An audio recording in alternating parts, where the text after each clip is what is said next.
Most people think emotional intelligence is about being nice. It's not. It's about being aware and in charge of what you do with your emotions and that awareness. Emotional intelligence is the ability to recognize, understand, and manage one's own emotions and those of others, and especially in the moment. It allows us to lead with clarity, respond with intent, and build meaningful relationships and avoid those nasty little pitfalls in high intensity meetings. Self-awareness is the first step in emotional intelligence.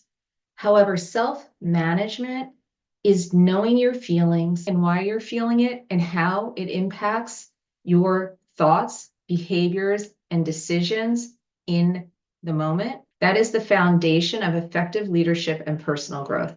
Self-management is the ability to regulate your emotional responses, even in high stakes and high stress situations. If you're choosing your behavior instead of reacting from habit or fear, you will be a far more impactful leader. I'm going to give you two examples from my own career. One that was a while ago, and one that's actually transpiring right now.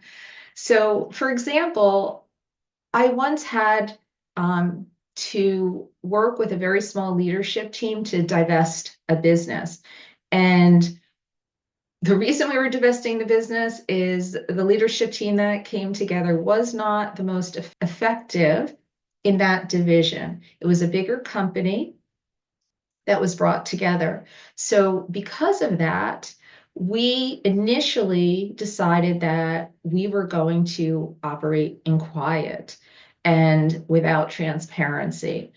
And at one particular meeting, this became very apparent to me that we were going to shoot ourselves in the foot if we operated this way. So, with the help of an outside coach, which we brought in, we got people to realize that they were making this suggestion because they recognized old patterns, and this is how we had always done it. So, instead, we took a pause, identified that in essence, and decided to identify key people a level below us that were going to stay with the organization once we divested. We read them in. Of course, there were non-disclosures in place, et cetera.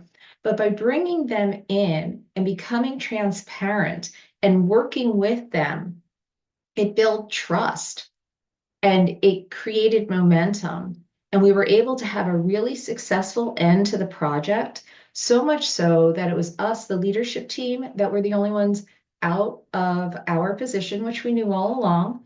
And we were able to keep the company intact and reward those people. So this ultimately left the company in far better shape. And again, it was because we were self-managing our emotions and our fears within that boardroom. Another example happened very recently.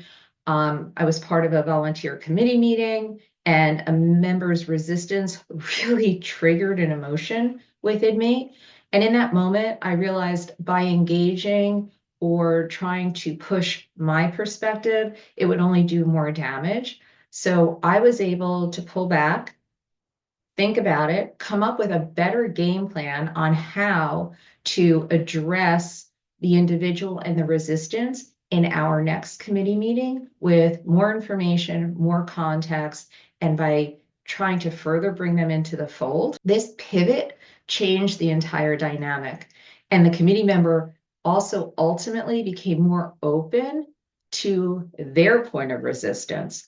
So again, the art of self-management really is the foundation for effective and impactful leadership. So in closing, you can be the smartest person in the room, but without emotional intelligence, you're quietly eroding trust, clarity, and influence from your leadership. Self-awareness without self-management is like spotting a fire and walking away. You can't have one without the other. Real leadership isn't about suppressing your emotions.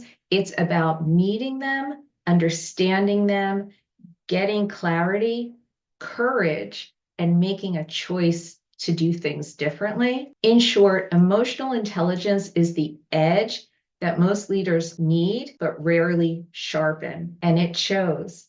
I hope this has been helpful.